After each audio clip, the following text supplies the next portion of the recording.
Constructing your life is about much more than just building a bank account. Each week, join real estate entrepreneur and mindset coach Austin Linney as he interviews guests who are constructing their dream lives and impacting the world around them on a daily basis. If you're an entrepreneur or wanting to start a business, or you just want to hear motivating stories of how others have overcome the odds, you are in the right place. And now for your host, Austin Linney. Guys, welcome back to Construct Your Life. This is Austin Linney here, and I have the pleasure, the honor to have Mr. Barri Griffiths in the house. How you doing, my brother? Man, you're going to make me blush. Come on, stop giving me so many compliments. The pleasure's all mine, man. I'm happy to be here, excited to... So this is my new BFF. He is an ex-wrestler, and he is Cirque du Soleil and also a investor. And, you know, he's got an amazing podcast that I had the pleasure of being on, but more importantly, he's a great human. We know where the real power comes because I've met his wife. She's actually the one that keeps it all together, I would imagine, right, sir? I don't know about that, but what I like to do with my guests is I like to let them start the story where they want to. So, you know, ultimately, you can start your story wherever you want, and we'll just go from there. Yeah, I'll try and fill in a kind of backstory. So grew up in Wales in the UK. Wales is a country. Not everybody knows that, unfortunately. It's kind of the forgotten country. You have Scotland, Ireland, and England that everyone always knows, but Wales is actually a country. We have our, we have our own flag. We have our own national anthem, all that stuff. We're actually a country. So grew up, but we're really small country. Maybe 2.8 million people live in the whole country. And I grew up in a town of 200 people.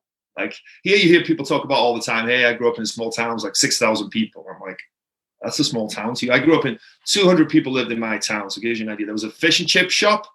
There was a small grocery store, post office, and there was 3 pubs. So that's kind of gives you not a stoplight in sight. So tiny little town, grew up there. Always wanted more. I don't know why. I don't know what caused that, to be honest with you. I always kind of wanted more for my life outside of that, right? And there's nothing wrong with where I live. Amazing people, amazing friends, amazing family, amazing area, beautiful, beautiful place. Like when the sun is shining there, it's beautiful. But there's not a lot of opportunity and not a lot necessarily going on right there. So I always wanted more, and I never knew what that looked like. I think initially I thought it was going to be being a professional soccer player, right? But I was nowhere near good enough. But I dreamed and I worked hard at it, but I just didn't have that natural ability to do that. So started lifting weights, loved training, loved going to the gym, loved anything sports, and just build a physique for myself. And by the age of 21, 22, I was about 6'6", 280, shredded. But, I was going to the gym on a Saturday night, not really drinking, dedicating myself to going to the gym because I loved it. I just loved it. I fell in love. The moment I went to the gym properly and started training and doing all that stuff, and I got results really quickly. I don't know if it was genetics or it was just the hard work, maybe a combination of both. So I was like 6'6", 2, and I was like, man, I'm training all this time and doing all this work. What can I do with it, right? Like, I kind of know I want to do more, and I have an opportunity, and I was getting noticed everywhere I go just from the way I looked, right? So I knew I was like, had something to offer or something, but I never wanted to do bodybuilding, never like appealed to me. And one day I was just watching TV and wrestling came on, and I wasn't really a wrestling fan growing up just because we only had 4 TV channels growing up. That was the norm. It wasn't like we were poor or anything like that. And that was the norm. 4 TV channels. Imagine that, right? I was miserable as a kid. Like Sundays were horrible because it was just like 2 of the channels were like church channels on Sunday singing hymns, and like the other 2 were just like farming channels. So it was just brutal growing up, not being able to watch TV. But so I didn't really watch wrestling that much growing up. I knew about it. I watched a little bit here and there. But when I watched it, I was like, wow, I think I can do this. This is awesome. Like I'm athletic, I'm big like these guys. So and then I was trying to figure out, okay, how do I go about it? Because in Wales, in the UK, right, and especially in my small town, wrestling isn't what it is here. Like here, everybody's like, oh, you're a wrestler? That's so cool. Like, oh, wow, I love wrestling. I watch wrestling. Like what those guys do is awesome. Like where I grow up is more like, you want to be a wrestler?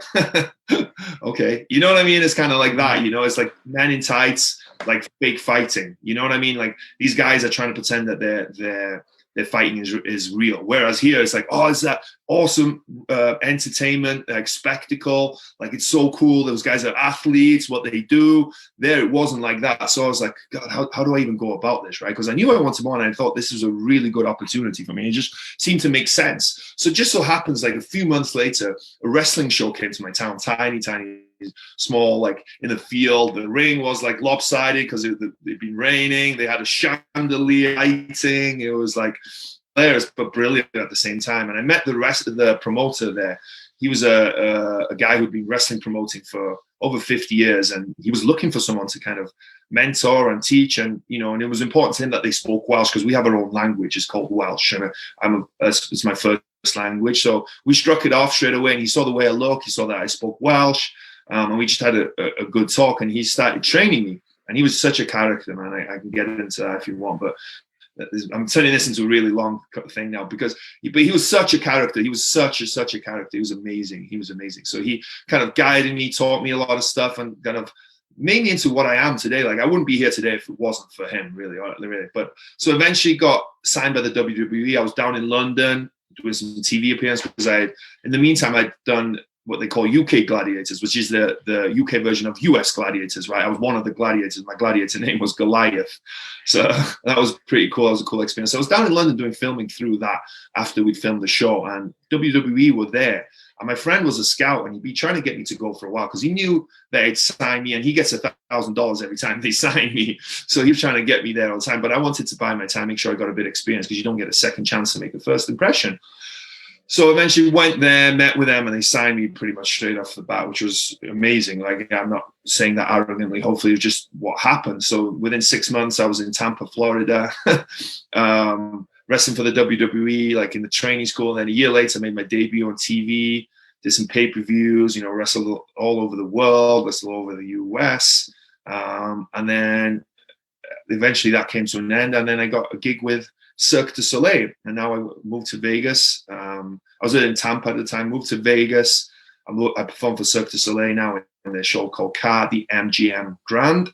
And yeah, I've been here nearly 5 years now, but we haven't worked since March. So, but we're going to start back up probably end of summer, I think. I love that. And there's so much there. But ultimately, how many people do you think, when you first were on TV, how big was that audience that you wrestled for? Oh, yeah, Monday Night Raw, 5 million people watching. And in the arena, you're talking anywhere between 12 and 20,000. So you don't really have a training ground for that. You just have to go out and perform, correct? I mean, like, there's not something that you can practice for that's going to feel the magnitude of that, correct?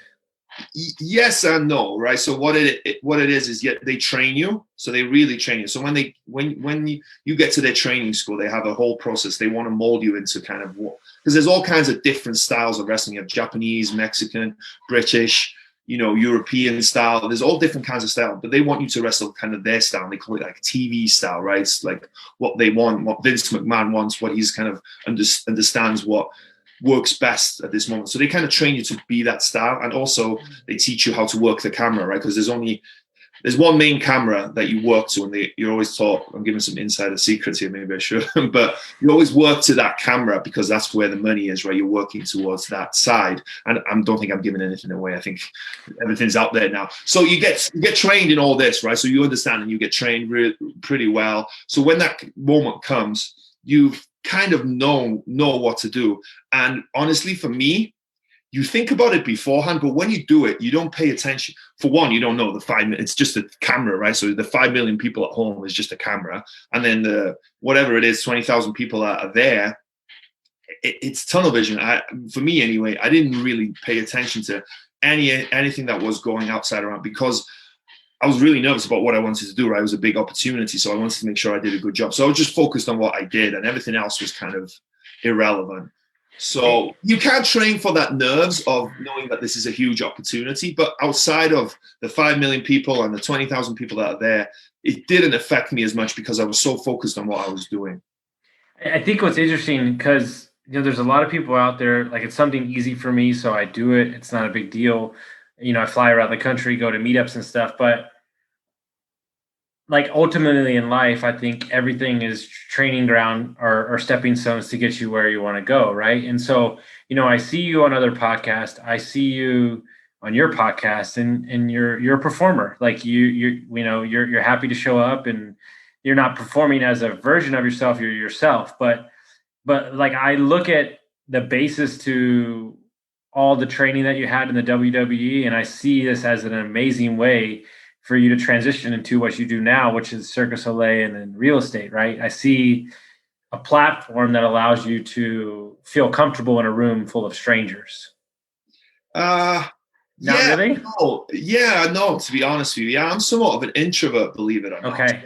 This is interesting that you brought that up, and I'm not trying to plug anything. No. Someone asked me to do a talk on Monday night about getting into character. And I never thought about it before, but ultimately we're all playing different characters all the time, right? You're talking to your wife, you're playing a certain character, you go meet someone on a construction site to talk about work that you're doing, you're talking to a lender about a loan that you're trying to get. You're playing yourself, it's always yourself, right? But they play different versions of yourself, and it's different characters. Like when I come on this show now, right, I'm playing a different version of myself. I'm not like walking around the house telling stories and like, you know what I mean, having fun with my friend and like all this stuff. So it's different versions of yourself. So the entertainment, maybe what it taught me was how to be in character, maybe, and I never thought of that before. And not that I'm being fake and not that I'm being someone else, but it's a different version of myself. So like, when I'm doing all this stuff, maybe it's come easier to me because I've had practice now in terms of how to get into character. And everyone has that ability. I think everyone has that switch that they can turn. It's just taking practice and figuring out. Some people it comes easier, some people it doesn't. And some people it isn't as much of an act, but it all is somewhat of you playing a character, I think, to some extent. Well, do you think that the pressure that you felt from the amount of the way that you had to perform in a full stadium and all that stuff, do you find it easier to invest in real estate, or it's still scary as ever for you when you get into a deal? Like, because ultimately, like the pressure of like having to show up and be ready, like it did, like ultimately, if like it was your name up, like it didn't matter if you were sick, it didn't matter if you like your arm hurt, like you had to show up and get it done. There's people out there that pay you money, and so ultimately, I find like if you run across like like I have a buddy, right, who manages like $5 billion. And like, I ask him all the time, like, how do y'all make trades like that? Where it's just like, $350 million. And he's like, at some point you kind of just get numb to the dollar amount and it's more about the execution. Yeah. I think for me, what it is so it's not that it's easy, but I think I'm good at going through pain. I think I'm not pain, but like discomfort and stuff that like there's a lot of times I'm like, oh God, I don't feel like doing this. Like Monday night when I was doing it was a 5-minute presentation, but I was nervous as hell. And I was almost thinking an hour before, like, oh, I wonder if I can say this, like, oh, I don't feel good. I don't, and then you creeps in your mind. And then there's that other side, I think, of me that's stronger that always goes, no, you got to do this. What are you talking about? And it was the same when I wrestled. Right? I used to get nervous, just get so nervous. And I was like, I wonder if like my knee gives out a little bit, I can have an excuse not to, to take the easy way out, right? Because I think our minds and our bodies want to take the easy way out. I'm not quite sure what it is, but it's like us protecting ourselves, I think, somehow, right? But ultimately, I always end up following through and making through it. Like the other side of me, I don't know if it's that part of me that always wanted more, the part of me that wanted to be successful, always like, pushes through that discomfort, pushes through that worry, pushes through that nervousness, right? And I just always seem to come through. So I remember those times with wrestling, and I think, maybe that they help in terms of that I've done it enough times now that, I went through that discomfort, that it helps me when that moment comes up. But I still have that to this day with a lot of stuff, like with presentation, with speaking with people, with doing with deals, with talking with brokers, with a lot of stuff. But I don't know, I just ultimately push through, I guess. And And what started you down the path of deciding that there was something? I mean, obviously the taxing and the physical toll and mental toll it takes on to stay a wrestler is well documented. I mean, it's so was there other people in the wrestling world that were talking real estate, or where did that itch come? Because I don't think in a town of 200 people, you learned a lot about multifamily real estate. No, but actually what it is, so my great granddad started a company making wheels.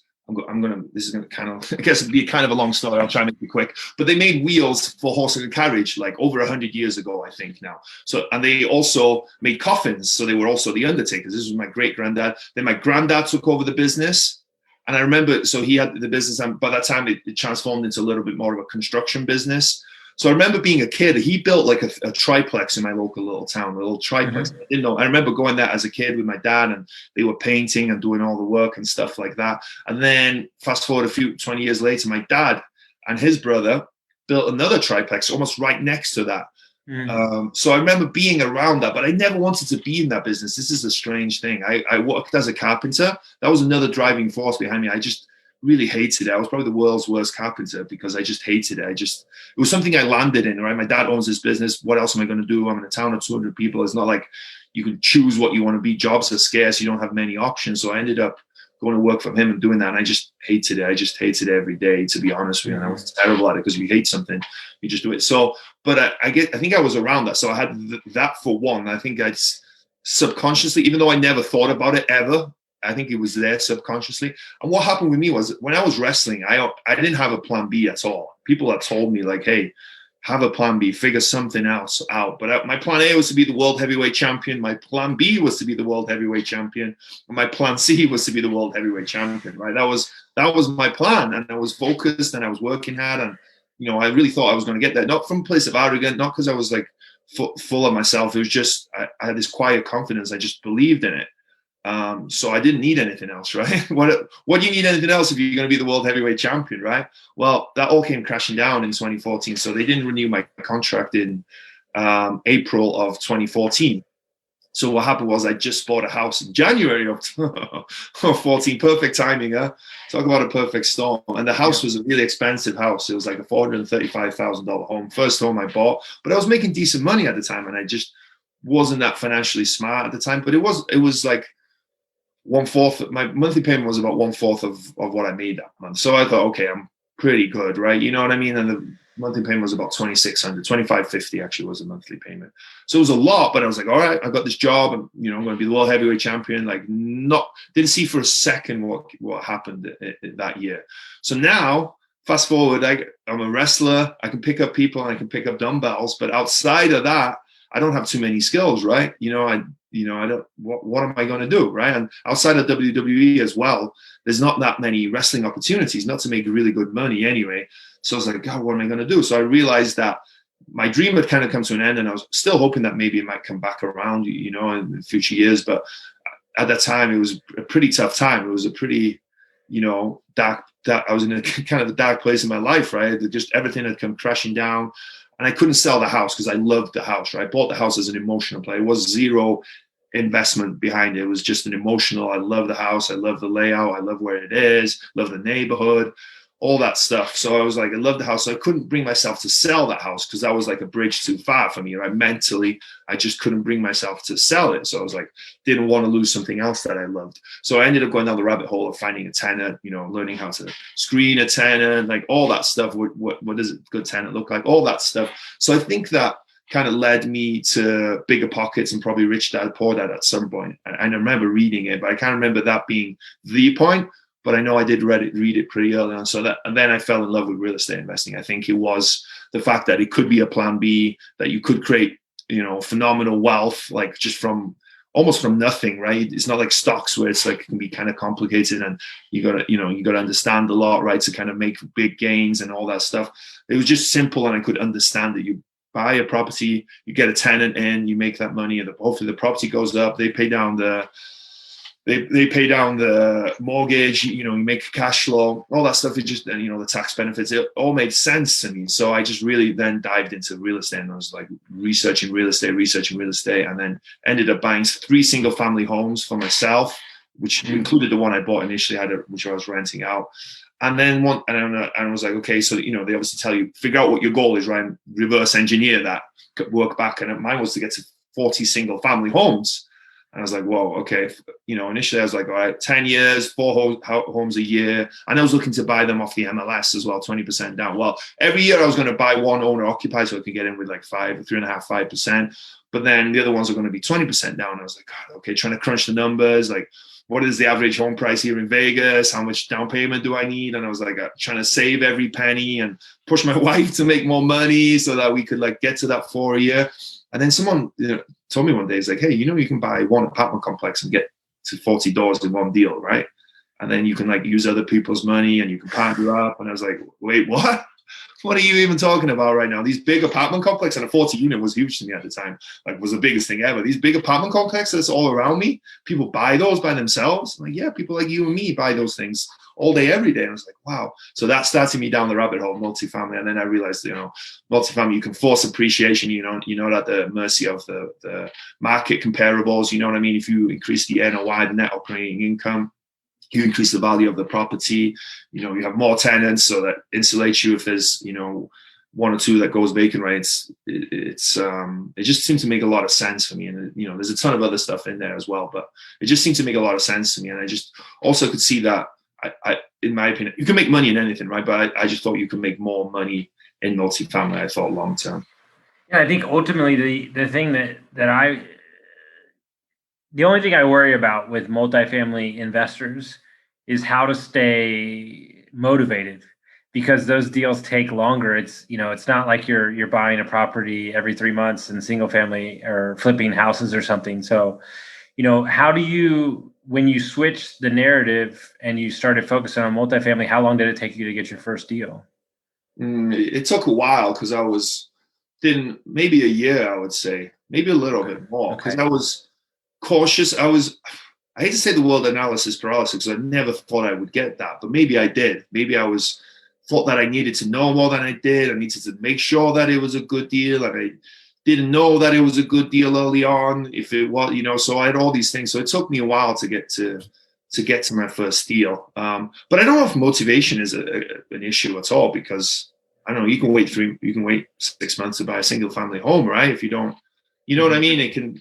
It's not. I just think ultimately the issue is that it feels like everybody's buying multifamily right now. So the deals might be a little hard to come by. That's true. So that's why I worry about, just if you're not taking care of your daily habits and putting in the work, that glass. Put it this way: the glass ceiling to break into your first multifamily is a little harder than a single family. I'm not saying that it's different. It might be easier to some, but once you finally do break in, I feel like the world opens up pretty good. Yeah, no, I would agree that definitely a single family home is definitely much easier to buy. I would agree with that. I think it depends, right? I think the motivation factor has never been an issue for me personally. Maybe it is for other people. And of course, I would love to get a deal yesterday, right? You know what I mean? It is definitely much harder to find deals, and you've got to look at a lot more deals, and it's there's less of them as well, right? There's, in any market, there's always going to be more single family properties than multifamily for the most part. So of course, yeah, it does take longer. But for me, I just knew that's where I wanted to be. And it just, I just know that that's what I want to buy. So the motivation factor isn't an issue. I'm never like, oh, let me go do something else. So let me do this. But it is frustrating. I won't lie. Yeah.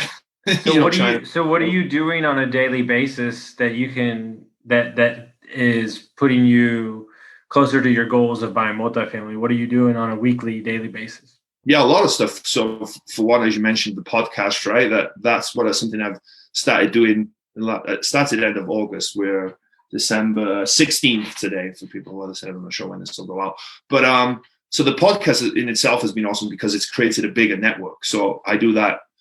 I don't know, I do probably 8 or 9 interviews a week. So that's 8 to 9 people that I'm meeting, 8 to 9 connections, relationships, pieces of like great pieces of information that I get out then during the interview, before and after the interview, right? A lot of times that's where the magic really happens. So that's definitely one thing. I'm really busy with that. Another thing is obviously reaching out to brokers. So for anyone who doesn't invest in multifamily, most of them are brought by brokers, right? By essentially commercial real estate agents. They call them brokers.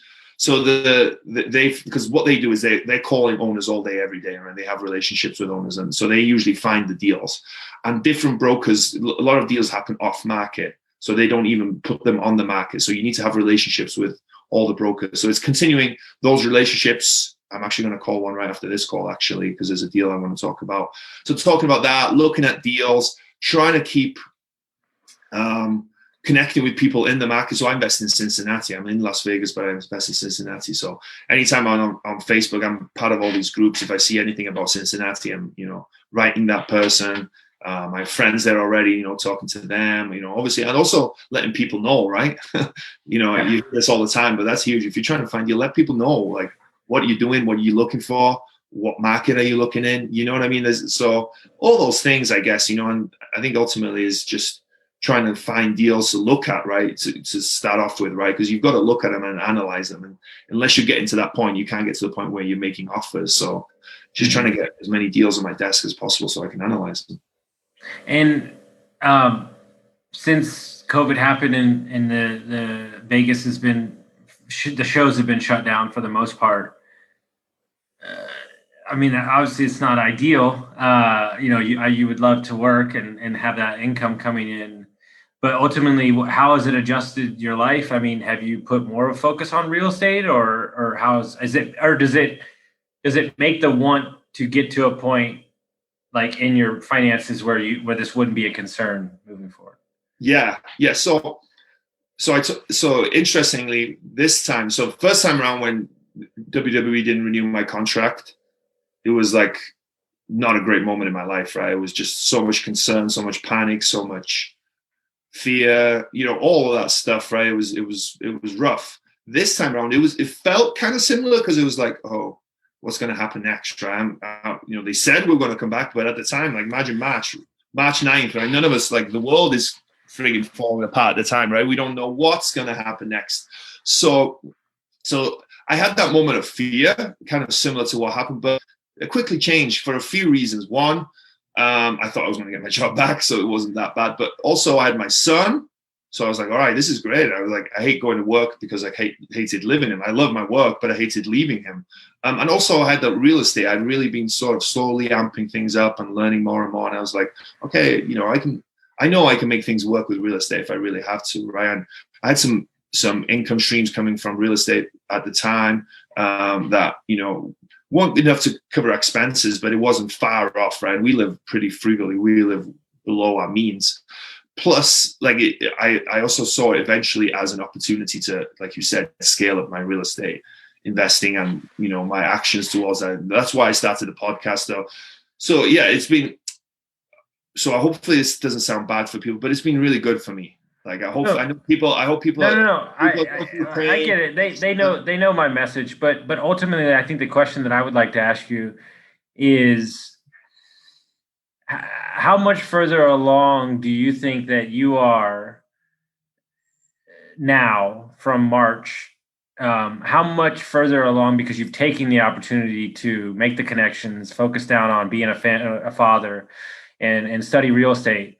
How much do you think this 9 months or 10 months do you think has supercharged you ahead? Oh, massively, no doubt about it. Yeah. I don't know if I would have started the podcast, because that's been huge, right? I'm sure you know it yourself. It's just such a cool thing. But I don't think I ever would have gotten to that point, because reasons. One, I had time, and I was like, all right, I'm just like, for the first month or so, I did kind of sit around, or maybe 2 months, I did kind of sit around a bit and kind of not do nothing. I was like out with my son and doing all this. I wasn't just sitting on the couch all day, but I wasn't really overly active with real estate stuff. There was stuff I was still doing, and I'm probably doing more at the time than some people. But I knew that I needed to do more, because I felt guilty for not doing anything, and I felt lazy, and I didn't like that feeling.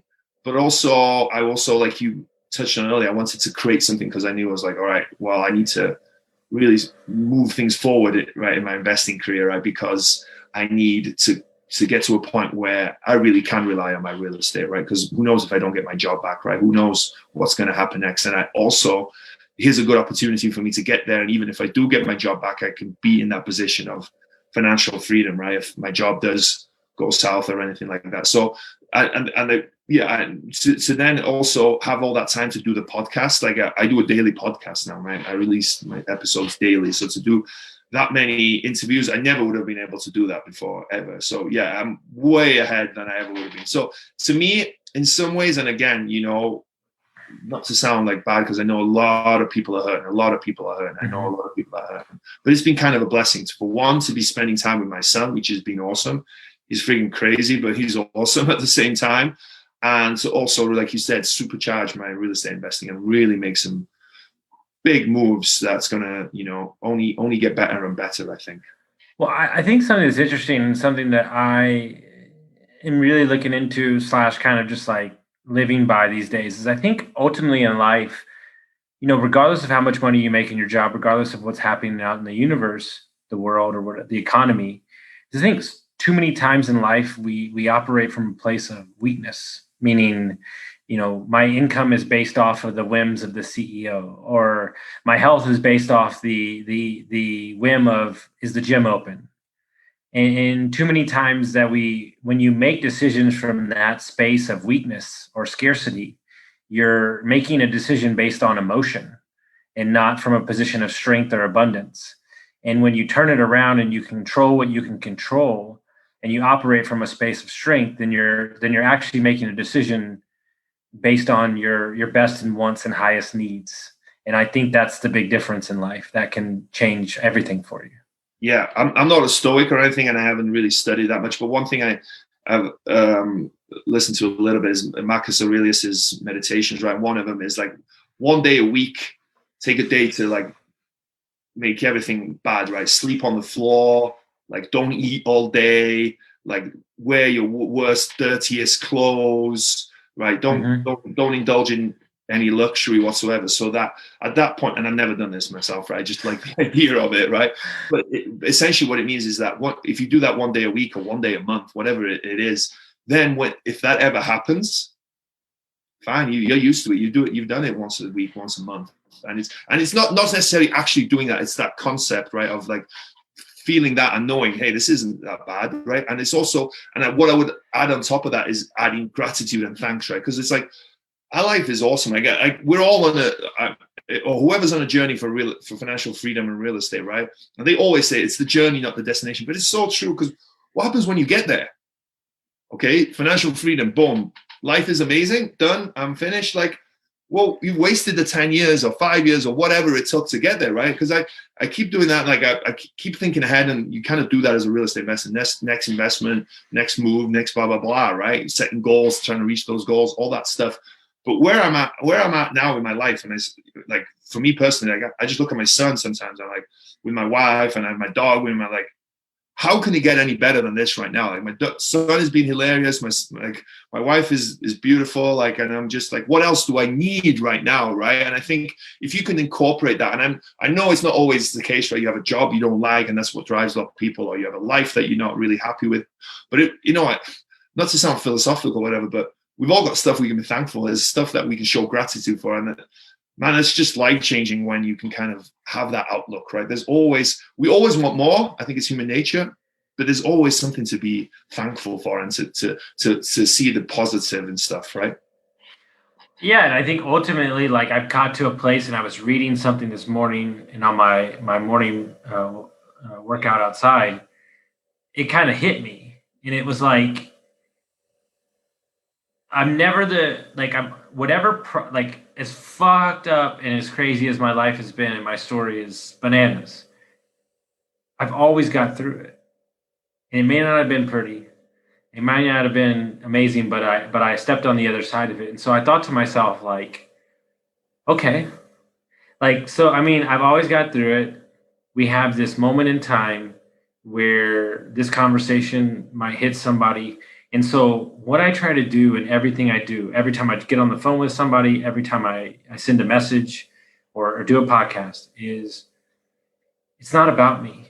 It's so much bigger than me, because if it touches somebody or whatever, so it's like, ultimately, like, that's the juice. Like, that's the juice of life, is like getting up every day, keeping the promises that I'm going to keep to myself, and keeping the ones that are close to me, that care for me, and being the number one thing that I work on. My new favorite saying is "Be where your feet are." And I think too many times we look into the past to see what coulda, shoulda, woulda happened, and ultimately those things were, I have a client, right? And long story short, he's got some things in his past he's not happy with. And I said, can you wrap your head around that the fact that you're as successful as you are right now is because those things happen? If you can get to that place, then they don't matter anymore. And I think we sometimes look in the rearview mirror too damn much instead of looking at exactly what I have a roof over my head, a heater on. I'm talking to you in my jeans and I have no shoes on. Life is great. Like, you're in Vegas, I'm here, and we gloss over so many things that are amazing every day because we're so worried about where we're getting, when ultimately that where we're getting is going to move when we get there, regardless of if we get there or not. Yeah, no, absolutely. And even I'm not even trying to say that I've got everything figured out. So even these days, I still miss wrestling. I'd be lying if I still miss wrestling. And there's times I have dreams that I'm still wrestling. And I'm like, I miss it. And I'm like, I wish I was kind of there sometimes, But then I realized, well, wait a minute. Like, the idea of being there and being on TV and doing all this stuff is kind of good. But at the same time, like, I'd be away from my son 5 days a week, 5.5 days a week, and sometimes for weeks on end. And like, what kind of, and even when I would be home, I'd be home for a day and a half a week. I'd be doing my laundry, going to the gym, like doing every little that I needed before I left again. So what kind of dad would I be? What kind of time would I be able to spend with my son, right? And like, it's not that I'm not financially driven in terms of I need a Porsche, I need a Ferrari, I need a whatever, right? Fancy clothes, fancy watches or anything like that. It's just money is just financial freedom for me. I can do what I want. Yeah. So to your point, 100%. I have, it's that past has got me to where I am now, but it's like I'm also, there's no point looking back because I'm actually now where I am than if I actually was where I think I should be or I wanted to be, right? You know what I mean? It's easy to think you want to be something, but in reality, my life is great now. What do I need to be on TV wrestling for? What do I need to be gone all the time for? No, and I just saw it. I mean, I literally did your podcast, and you were in Puerto Rico, right? And Republic, yeah, Dominican Republic, and you are on your floaty in the pool with your son, like answering emails. Right. Like, yeah. That's the joys of real estate, and like I would imagine that was. Not that that was the first time you've taken a trip, but I would imagine that was a big aha moment for you, and the path that you're walking is the exact path you need to be doing. Yeah, and that's why real estate, I think that's why I fell in love with real estate. It also came with a realization, and I think I was in real estate before I had the realization, and I talk about this all the time, but it's like we have the power to control our lives, right? You have like every day when you wake up, right? And we all have different circumstances, so it's harder for some people, but especially living here in the US, right? We all really do have the power to be whatever we want to be. It's just nuts to me. Like, you can create whatever friggin' life you want for yourself. Like, really, you really, really can. Like, oh no, but this, oh no, but that. No. You really, genuinely, honestly have the power to be whatever you want to be. Now, is that going to take 20-hour days for some people? Like, for 3 years straight? Maybe, but you still have that power, right? I'm not saying it's easy. I'm not saying you can just go out there and just be, oh yeah, I have the power to do what I want and kind of make it happen just by thinking it. No, it's going to be harder for some people, but you have the power to create whatever life you want for yourself. And with real estate, for me, I saw that even more, right? I can create a business where I need to be there like every single hour of the day, or I can create a business where I rely on other people. I use property managers, I use contractors, I use lenders, I use insurance brokers, I use partners, right? I use all these things, and I can kind of have that freedom because I enjoy I enjoy traveling and going to these nice places, right? It's not that I was there. I was doing, I don't know if we did our podcast there or if we did it somewhere else, but I did like 6 or 7 podcasts that week. I'm, replying to emails, texting people, calling people if I need to be, right, while I'm there. And it's not a stretch. I'm still enjoying 80% of my day. It's just maybe I take 20%. And even you can do it like I was floating in the pool doing that, right? And I just did that. I wasn't doing that to show off. If everyone watches that, I was worried that was going to seem like me showing off. No, I just wanted to show people what was possible, right? That you can still do it. So that's why I love it. So passionate about real estate, because it really creates that for me, to be able to create that life that I want for myself. No, and I think ultimately that's what everybody's after. And what I want to make very clear is it doesn't have to look the way that me and Barry do it. You don't have to start a podcast. Like, you could have 2 or 3 rentals, right? Or 1 or 2 Airbnbs that give you those extra 3 weeks a year to take time with your family. Or, a lot of people I talk to, especially people from other countries like Colombia, and a lot of the guys I've interviewed from Mexico, like, ultimately the entire reason they started real estate or a business was to give their mom and dad vacations that they could never afford as a kid. And like, when my buddy tells the story of like seeing his 68-year-old father step the first time in an ocean in Colombia and like cry, and then like he took him in a plane and like he's crying, like, is there anything better? I don't really think there's anything better. And so it's ultimately what you can do with what you create and the experiences you can have with your loved ones. Like, I'm sitting here and you're telling that story of Dominican Republic. I'm already thinking, when are we going to Costa Rica to go hang out with my coach and my other friends who own Airbnbs? Like, we're doing this spring, you know what I'm saying? Like, and then we'll work from there, That's like, a cool thing. You could do that, right? You can go like work in these places that you love to travel, right? You can still do it and meet people. And the good thing is, I'm not a tax professional or anything like that, but I think if you spend a majority of the day kind of networking and socializing about real estate, you can actually kind of make it into a tax write-off. Now, you'd have to ask your CPA about that, so don't come back and sue me or anything like that. But I think you can actually turn it around and actually make it into a business trip as well. And so what better way to be sitting on the beach, like, with your friends talking about real estate, right? Like, what you can design, you can do these things, right? It's just so cool to me. Yeah. And I think what you said there is so true, man. I think people who don't invest in real estate, and I'm trying to get them to do it, or I talk with them, they're like, what they say all the time, and I hate when they say, it's like, I don't care about money. I'm not mad about money. And they even say, I'm not mad about money like you.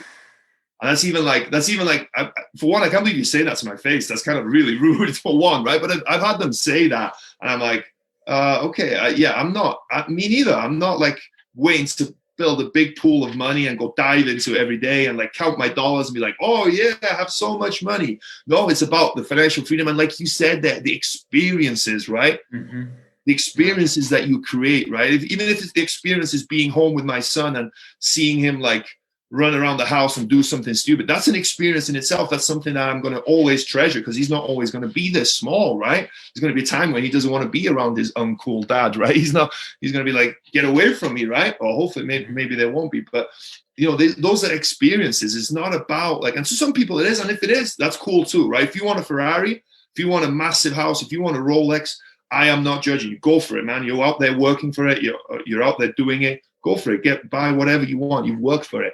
But I just don't like when people make excuses, and that's what it is. They're scared to take action. They're scared to move forward. They're scared to do something. So they make excuses. They say, oh, I don't have money for that.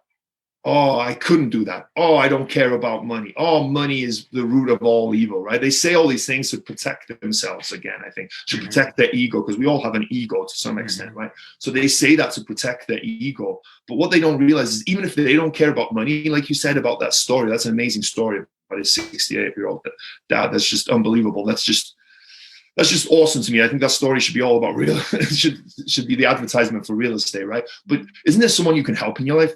If you have enough money, or you don't care about money, is there nobody in your life that you can help?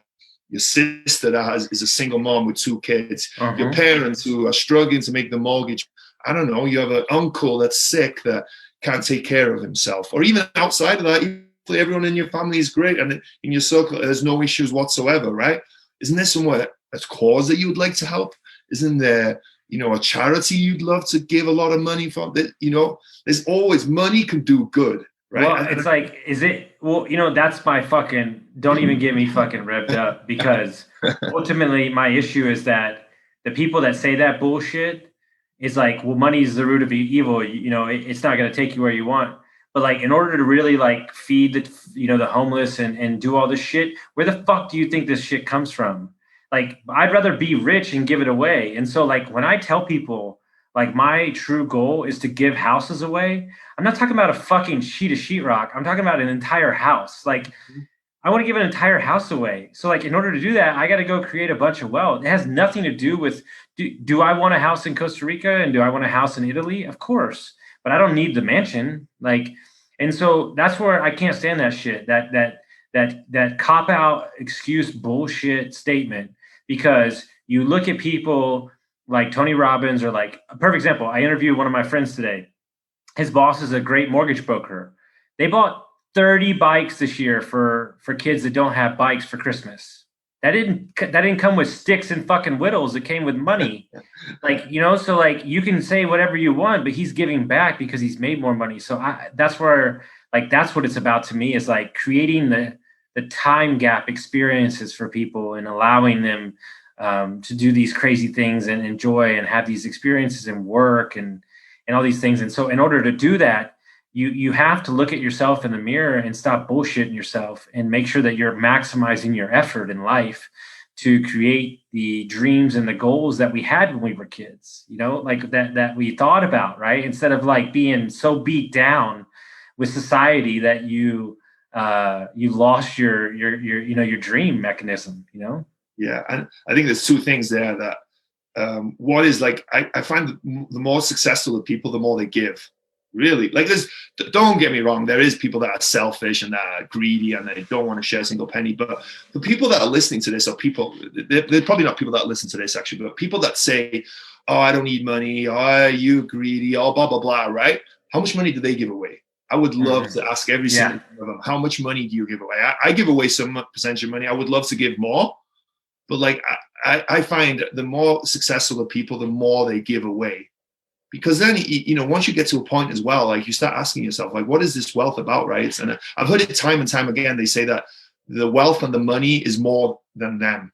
So they feel they feel a need and obliged to give money. And it's that. And then going back to the other point is like, life is, you talked about like being a kid and having that dreams and living life to that excitement, right? I'm going to go out today to play. I'm going to do this, right? Life is so short. Like I'm 38 now. I'll be 39 next year. It's not that I'm old, but man, I got here quick. Like, really, so quick. Like, literally, like, in a blink of an eye. Like, I can remember being 16 and being in school like it was yesterday. And this, for anyone young out there, I'm sorry if this sounds like a repeated story, because it sounds like I'm repeating stuff that I heard when I was 20, and it just sounded so annoying and so dumb. But it's so true. Life is so short. So you owe it to yourself. Like, in a blink of an eye, you're going to be 90, right? And like, hopefully you'll live to be 90 at least. And in a blink of an eye, you're going to be 90 and be like, man, I had the choice. I could have done more. I had that choice. I could have done more. Like, just go, and it, like you said, it doesn't mean building being a real estate mogul. It might just mean getting one or two properties that have great cash flow. And the amazing thing about real estate as well, right? One deal can change your life. Yep. Might not. You might never get that deal, but it can. You can literally have one deal and it can literally change your life. And you have to be available and open for the opportunity. That's what it is, right? I've caught myself lately, the more I speak on other people's, I say I'm lucky. But I'm not lucky because I was open to the opportunity. Like, luck is where hard work meets opportunity, right? I love that saying because it's so true. But it's being open. And I was speaking to someone, and he was talking about the law of attraction. And I don't buy into the law of attraction too much in terms of that story, the secret and all that, right? It's not that I'm saying it doesn't work, but I think ultimately I broke it down. It's just being open. The law of attraction is essentially being open to an opportunity, right? Yep. If you and me are both looking for a multifamily property, right? Like I say, I want to be a multifamily investor. You say I want to be a multifamily investor, but I'm not really looking. I just say I am, and I like the idea, or maybe I say there's no deals out there. That's my saying. That's what I say to everyone. I'm ready to buy, but there's no deals. Meanwhile, you're out there calling brokers. You're looking. When you drive around, you're looking at multifamily properties. One day you see one, and there's a broker out there happen to, taking pictures of it. You stop the car and you talk to him, and you find a deal like that. Me, I would have driven right past him because there's no deals out there. So it's about being open to that opportunity, right? You kind of create your luck. I love the saying, Gary Player, who's a famous golfer, he said, the more I practice, the luckier I get. Exactly. Right? So it's about being open to that opportunity. You always want to be open to, and it doesn't have to be real estate, it can be whatever, but you want to be open to creating whatever you want to create, right? Unless you're open to these opportunities and you're talking to people and you're just looking around. If you're just head down and just not paying attention and not being open to that, it's never going to come your way. But if you open yourself up to these things, right, they're going to come your way because you're open, you're looking for them. You're attracting them. It's just crazy. 100%. So if people want to find out about you, the podcast, how do they do that? Yeah, the best place is if they go to wrestlingwithrealestate.com. All the podcast, all the YouTube, socials are there. And I love speaking. Probably comes across, hopefully. I love speaking about this stuff, either mindset stuff, life stuff, real estate stuff. So if anyone's interested, there's going to be a link there and you can kind of sign up for a call and we can jump on the call for 30 minutes because I just love talking to people. And if we want to talk about real estate, we can talk about real estate. If we want to talk about something else, we can talk about something else. So if you go to wrestlingwithrealestate.com, all that stuff is there. I love it. Well, dude, guys, if you like this episode, make sure you send it out to your friends, and we appreciate you for listening.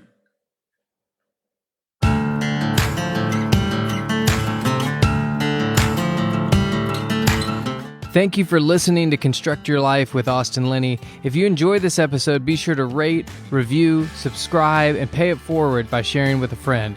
Most importantly, take this opportunity to start constructing your life by taking immediate action on what you learned.